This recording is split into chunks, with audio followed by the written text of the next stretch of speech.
I was sitting in a upscale Mediterranean restaurant in downtown Seattle, surrounded by warm lighting and the gentle hum of conversation. My wife Amber was laughing with her 4 closest friends, her face glowing in the candlelight. We had been married for 3 years, and I thought we were solid. I had just spent weeks planning this perfect birthday dinner for her. Then she said 7 words that would change everything. She looked at her friends and called me her practice husband. Just like that, in front of everyone. The room did not stop spinning, but something inside me did. Before I tell you how I turned the tables, let me know where you are watching from in the comments below. Hit that like button and subscribe, because this story about respect and self-worth is one you will not want to miss. Now let me take you back to that exact moment when everything shattered. Amber and I met 5 years ago at a tech conference in Portland, Oregon. I was 23, fresh out of college with an accounting degree, working my first real job at a software company. She was 22, bright and ambitious, starting her career in marketing. We connected over coffee during a break, talking about our dreams and plans. She had this energy about her that drew people in. I fell hard and fast. We dated for 2 years before I proposed. I saved up for 6 months to buy her the ring she wanted, a platinum band with a round diamond. When I got down on one knee at Kerry Park overlooking the Seattle skyline, she said yes without hesitation. Our wedding was small but beautiful, held at a vineyard in Woodinville. Her parents liked me. My parents adored her. Everyone said we were perfect together. The first 3 years of marriage felt good to me. I worked hard at my job, putting in extra hours to get promoted to senior accountant. I made decent money, enough for us to buy a small 2-bedroom condo in Capitol Hill. Every morning I woke up early to make breakfast. Scrambled eggs, toast, fresh coffee. I would pack her lunch, sometimes leave little notes in her bag. When her car broke down last winter, I drove her to work every single day for 2 weeks until it got fixed. Amber was climbing fast in her career. She landed a job as a marketing manager at a tech startup, making good money. I was proud of her, really proud. I bragged about her to my coworkers, showed them the campaigns she created. When she had to work late or go to networking events, I never complained. I thought we were a team. I thought we supported each other equally. Looking back now, I can see the small signs I ignored. The way she started spending more time with her work friends than with me. How she would come home at 11 at night smelling like wine and expensive perfume, talking about client dinners that seemed to happen 3 times a week. I trusted her completely. That was my first mistake. For her 27th birthday, I wanted to do something special. I called her favorite Mediterranean restaurant 3 weeks in advance to reserve the best table. I ordered a custom cake from the fancy bakery she always walked past but said was too expensive. I bought yellow tulips, her favorite flower, and had them delivered to her office that morning. I invited her 4 closest friends because I knew she would want them there: Jessica, Madison, Paige, and Courtney. All of them worked in marketing too. All of them made more money than I did. All of them wore designer clothes and talked about trips to Cabo and Napa Valley. The dinner started perfectly. The restaurant had dim lighting, candles on every table, and soft music playing in the background. Amber wore a black dress I had never seen before, probably new. Her friends arrived in a cloud of expensive perfume and loud laughter. They ordered bottles of wine I could barely pronounce, appetizers that cost more than my weekly grocery budget. I sat next to Amber, my hand on her knee under the table, feeling happy that she was happy. They talked about work stuff I did not fully understand. Conversion rates, engagement metrics, influencer partnerships. I smiled and nodded, asked questions when it seemed appropriate. Madison talked about her recent promotion. Paige showed everyone photos from her trip to Greece. Courtney complained about her boyfriend, who did not appreciate her enough. I listened, refilled their wine glasses, tried to be a good host. Then Jessica, who always seemed to be the ringleader of the group, turned to Amber with a sly smile. She had just finished her 3rd glass of wine. Her voice was loud enough that people at nearby tables could hear.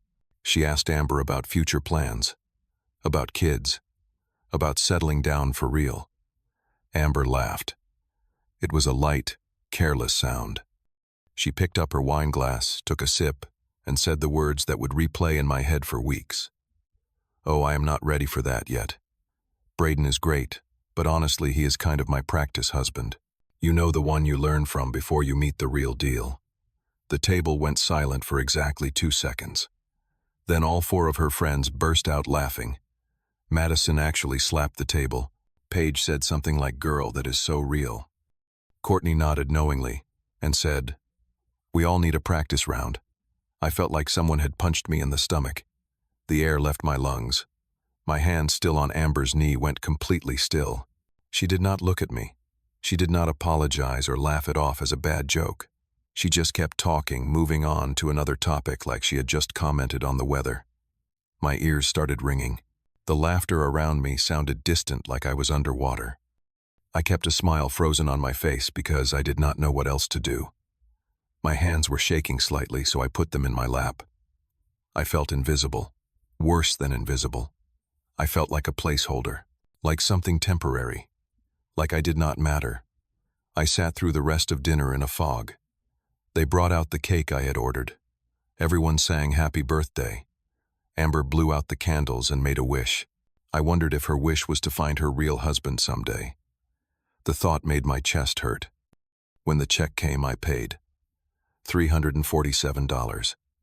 I left a good tip because I always did. We took photos outside the restaurant. In every single one I am smiling. If you looked closely, you could see my eyes were dead. We drove home in silence. Well, Amber talked about how much fun the dinner was, how sweet her friends were, how good the food tasted. I gave one-word answers. Yeah, good, nice. She did not seem to notice anything was wrong. When we got inside our condo, I could not hold it in anymore. I turned to her in the kitchen, where just that morning I had made her favorite breakfast. "Amber, what did you mean tonight? About me being your practice husband?" She looked confused for a second, like she did not remember saying it. Then her face cleared, and she actually laughed. "Braden, you are being too sensitive. It was just a joke. My friends know I love you. Just a joke." Those 3 words made something crack inside me. A joke. I kept my voice level. "You called me your practice husband in front of your friends, in front of strangers. What does that even mean?" she sighed. The kind of sigh you give a child who is not understanding something simple. She set her purse down on the counter, kicked off her heels. "Look, we have been together for 5 years. I am just saying that maybe we married a bit young. People grow, people change. It does not mean anything bad. You are taking it the wrong way." I stared at her. This woman I had loved for 5 years. This woman I woke up early for, cooked for, supported through every career move. She was looking at me like I was overreacting, like my feelings were inconvenient. So, I am just practice, just someone you are learning from, until someone better comes along.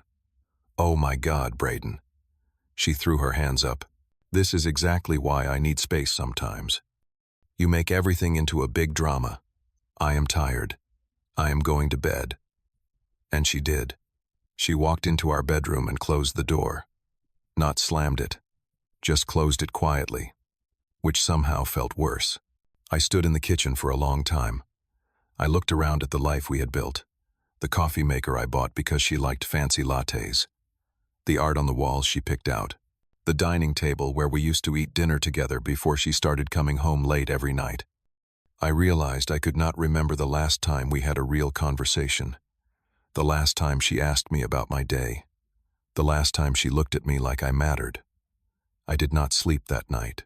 I lay on the couch staring at the ceiling, and the words, "practice husband," played on repeat in my brain. The next few days were worse. I started noticing things I had been too blind to see before. Amber came home late, almost every night.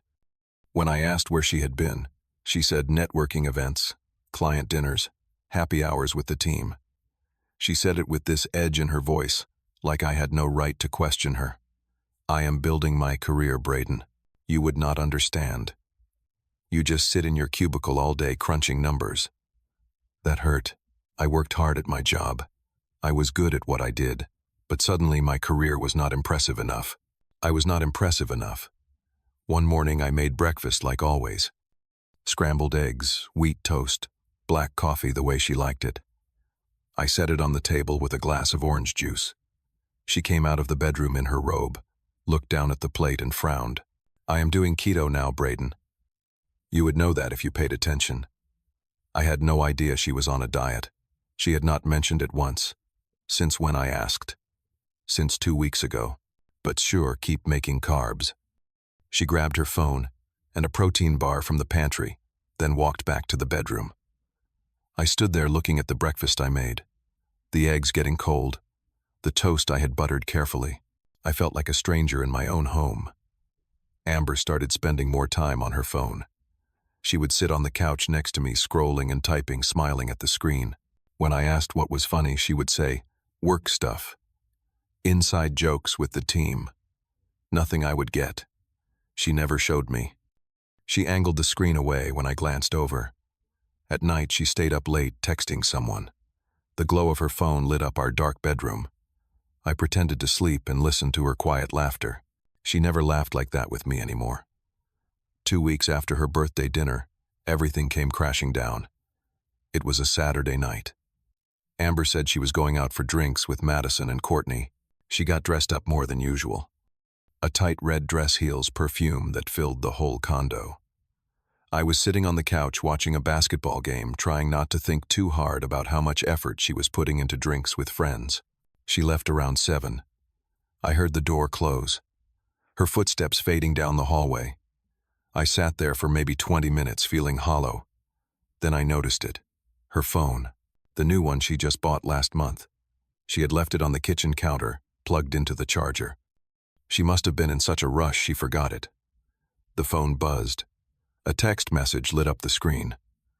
I could see it from the couch. "Drew. Work. Last night was amazing. When can I see you again?" My heart stopped. Then it started pounding so hard I could hear it in my ears. I got up slowly, walked to the counter, stared at those words. Last night was amazing. My hands were shaking when I picked up the phone. I knew her passcode. She had given it to me months ago, when she needed me to check something while she was driving. I unlocked it. I opened the messages with Drew. What I read made me feel sick. There were hundreds of texts going back 3 months. 3 months. Flirting, planning meetups, photos I will not describe. Messages that made it clear this was not just emotional. They had been sleeping together. I scrolled up to the beginning. Drew was a coworker. They met at some marketing conference in San Francisco. The texts started friendly, then got more personal. By the second month, he was calling her beautiful. She was calling him exciting. One message from Drew stood out. "Your husband sounds boring. You deserve someone who matches your energy," Amber replied. "I know. He is just a placeholder until I figure things out." Placeholder. Practice husband. The same thing, just different words. My hands were shaking so badly, I almost dropped the phone. I felt tears burning in my eyes, but I blinked them back. I was not going to cry. Not yet. I took screenshots, lots of them. I sent them to my personal email. Then I put her phone back exactly where she left. It still plugged in, screen dark, like nothing happened. When Amber came home 3 hours later smelling like cologne that was not mine, I was still on the couch. The game was over. I was just sitting in the dark. "Hey," she said, not quite meeting my eyes. "Forgot my phone." "Did anyone call?" "No," I said. My voice sounded normal, calm. "How was girls' night?" "Good. We just talked and had some wine. I am exhausted." She grabbed her phone, checked it quickly, then went to the bedroom. I sat there in the dark for a long time, and I made a decision. Monday morning I called in sick to work. I had never done that unless I was actually sick, but I needed the day. I had something more important to do. I drove to a law office downtown, Sarah Brennan and Associates. I had looked them up Sunday night, read reviews, checked their success rate with divorce cases. Sarah Brennan specialized in family law and had a reputation for being tough but fair. Her office was on the 14th floor of a glass building near Pike Place Market. The receptionist was polite, professional. I had made an appointment online, so they were expecting me. Sarah Brennan was in her mid-40s with sharp eyes and a firm handshake. She sat across from me in a conference room and got straight to business. "What brings you here, Braden?" I pulled out my phone and showed her the screenshots. Every single one. She read them carefully, her expression never changing. When she finished, she looked up at me. "How long have you been married?" 3 years. Together for 5. "Any children?" "No." "Shared assets?" "We own a condo together in Capitol Hill. We have a joint savings account with about $45,000 in it. I have been contributing about 70% of that. She has her own car, I have mine. We both have our own retirement accounts." Sarah made notes on a legal pad. "Washington is a no-fault divorce state, which means infidelity does not directly impact asset division. However, these messages can be useful for negotiations. Do you want to pursue divorce?" I did not hesitate. "Yes." "All right. Here is what we need to do." She laid out the plan. "First, gather all financial documents. Bank statements, mortgage papers, credit card bills, everything. Second, open a separate bank account and transfer half of the joint savings. In Washington, that was completely legal, as long as it was done before filing. Third, document everything. Keep copies of all communications. Do not let her know you are planning this," Sarah advised. "The element of surprise can work in your favor. If she thinks everything is fine, she will not have time to hide assets or prepare a counter strategy." I left that office with a folder full of documents to sign and a clear plan. For the first time in 2 weeks, I felt like I had some control. Over the next 10 days, I executed the plan carefully. I went to our bank on my lunch break and opened a new account in just my name. I transferred exactly $22,500 from our joint savings. Half. Fair. And legal. I made copies of all our financial records. I discovered things I did not know. Amber had a credit card I had never seen, with almost $12,000 in debt. Designer clothes, expensive dinners, a weekend trip to Los Angeles. I knew nothing about. She had been hiding this from me. I also found out that of the condo mortgage payments, I had been paying nearly 70% over the 3 years. My salary was not huge, but it was steady. I had been responsible. She made more money than me now, but she spent it faster than she earned it. Sarah filed the divorce papers on a Thursday. The court would serve Amber within a few days, but I had a different plan for how she would find out. I wanted her to feel exactly what I felt. Blindsided, humiliated, exposed. I made a reservation at the same Mediterranean restaurant where she had her birthday dinner. The same table if possible. The host remembered me, said they could make it work. I texted Amber on Friday afternoon. "Can we have dinner tonight? I want to talk about us, about making things better." She responded 30 minutes later. "Okay," where I told her the restaurant name. She sent back a smiley face emoji. She probably thought I was going to apologize, beg her to stay, promise to be less boring. She had no idea. I got to the restaurant first, wore a suit, the charcoal gray one I wore to our wedding. I sat at the same table where she had called me her practice husband. The irony was not lost on me. Amber arrived 15 minutes late, which was normal for her now. She wore a blue dress, her hair curled, makeup perfect. She looked beautiful. She also looked nervous, like she knew something was off but could not figure out what. She sat down across from me, smiled, but it did not reach her eyes. "This is nice," she said. "I did not expect you to pick this place." "It seemed appropriate," I said. We ordered drinks. The waiter brought water, bread, olive oil. Amber made small talk about her day, about a campaign she was launching. I listened, nodded, waited. When the waiter left after taking our dinner order, I leaned forward. "Amber, I have been thinking a lot about what you said at your birthday, about me being your practice husband." Her face changed, just slightly, a flash of guilt, then defensiveness. "Braden, I told you that was just a joke. Can we please not do this again?" "No," I said calmly. "You were right, and I think you deserve to experience what a practice divorce looks like, before the real deal." The color drained from her face. "What are you talking about?" I reached into the inside pocket of my jacket and pulled out a manila envelope. I set it on the table between us. She stared at it like it was a snake. Those are divorce papers. They have already been filed with the court. You will be officially served next week, but I wanted you to see them first. Her mouth opened, but no sound came out. She looked around suddenly, aware that we were in public. People at other tables were starting to glance over. Braden, what is this? Is this some kind of joke? Open it. Her hands trembled as she picked up the envelope. She pulled out the papers. Her eyes scanned the first page. Legal terms.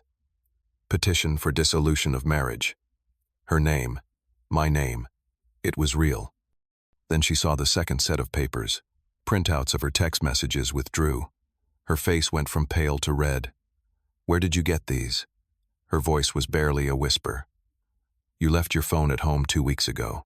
You were in such a hurry to see him you forgot it. Braden, please. She was shaking now. It is not what you think. Drew and I are just friends. Those messages are taken out of context. 3 months, Amber. You have been sleeping with him for 3 months. You called me a placeholder. You told your friends I was just practice. So I decided to show you what practice divorce looks like. Tears started running down her face. Her mascara smudged. People were definitely watching now, trying to pretend they were not. We can work this out, she said desperately. I will end it with Drew. I will do anything. Please do not do this. I felt nothing. No anger. No sadness. Just cold, clear certainty. You did not make a mistake, Amber. You made a choice. Every single day for 3 months, you chose to lie to me. You chose to disrespect me. You chose someone else. I stood up, put $200 on the table, enough to cover both meals even though we had not eaten yet. The waiter could keep the change. My lawyer will contact you. I have already moved half of our savings to a separate account, which is within my legal rights. The condo is in both our names, but I paid 70% of the mortgage. We will settle that in court. I also found out about your $12,000 credit card debt. That is yours alone. Amber was openly crying now. You cannot do this. What will people think? I looked at her. Really looked at her. This woman I thought I knew. The same people you told I was your practice husband.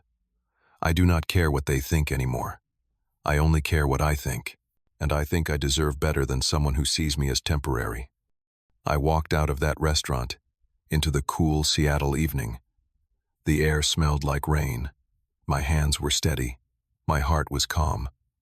For the first time in 3 years, I felt free. Behind me I could hear Amber crying. My phone started buzzing in my pocket. Her calls, her texts. I blocked her number before I even got to my car. The divorce took 3 months to finalize. Washington State requires a 90-day waiting period, and we used every day of it to negotiate the settlement. Sarah Brennan was worth every penny I paid her. Because of the evidence of Amber's affair and her hidden debt, we got a favorable split. I kept the $22,500 I had transferred, plus another $8,000 from the remaining joint account. Amber kept her credit card debt, which seemed fair since she was the one who spent it on her boyfriend. The condo sold for more than we paid for it. After paying off the mortgage and realtor fees, we split the profit according to our contribution percentage. I got 70%. She got 30%. It was not about the money. It was about principle. I found a studio apartment in Fremont, a neighborhood I had always liked. It was smaller than the condo, just 1 room with a kitchen nook and a bathroom, but it was mine. I painted the walls myself, bought furniture I actually liked instead of what Amber picked out. I hung pictures of places I wanted to visit, mountains, national parks, open roads. Work became my focus. I threw myself into projects, volunteered for the complicated audits no one else wanted. My boss noticed. 2 months after the divorce was final, I got promoted to finance manager. It came with a significant raise and my own office with a window. I started going to the gym before work, not to impress anyone, just for me. I liked the feeling of getting stronger, of setting goals and achieving them. I lost 15 pounds, gained muscle, slept better. I reconnected with friends I had neglected during my marriage. college buddies I had not seen in years. We started a weekly basketball game at a local rec center. I laughed more in those games than I had in the entire last year with Amber. I joined a hiking group that met every other weekend. We explored trails around Washington, Mount Si, Rattlesnake, Ledge, Wallace Falls. Standing on top of a mountain, looking out at endless wilderness, I felt something I had not felt in a long time. Peace. I heard through mutual friends that Amber and Drew broke up 2 months after our divorce was final. Apparently he was already seeing someone else. She had to move back in with her parents because she could not afford rent on her own with all her debt. Her career took a hit when people at her company found out about the affair. Office romances that end badly tend to have consequences. I did not feel happy about her struggles. I did not feel sad either. I felt nothing. She was a stranger now. Someone I used to know. 6 months after everything ended, I was sitting on the tiny balcony of my studio apartment. It was a Friday evening. The sun was setting over Puget Sound, painting the sky orange and pink. I had a beer in my hand, a book I was actually enjoying, and nowhere I had to be. I thought about the man I was a year ago, the man who woke up early to make breakfast for someone who did not appreciate it, the man who paid for a birthday dinner where he got called a practice husband, the man who was so afraid of being alone that he stayed with someone who did not respect him. That man was gone. In his place was someone stronger, someone who knew his worth, someone who would never again accept being treated as temporary. I did not regret the divorce. Not for a single second. Amber did me a favor when she called me her practice husband. She showed me who she really was. She gave me permission to walk away, and I took it. Sometimes the best thing you can do for yourself is walk away from someone who does not see your worth.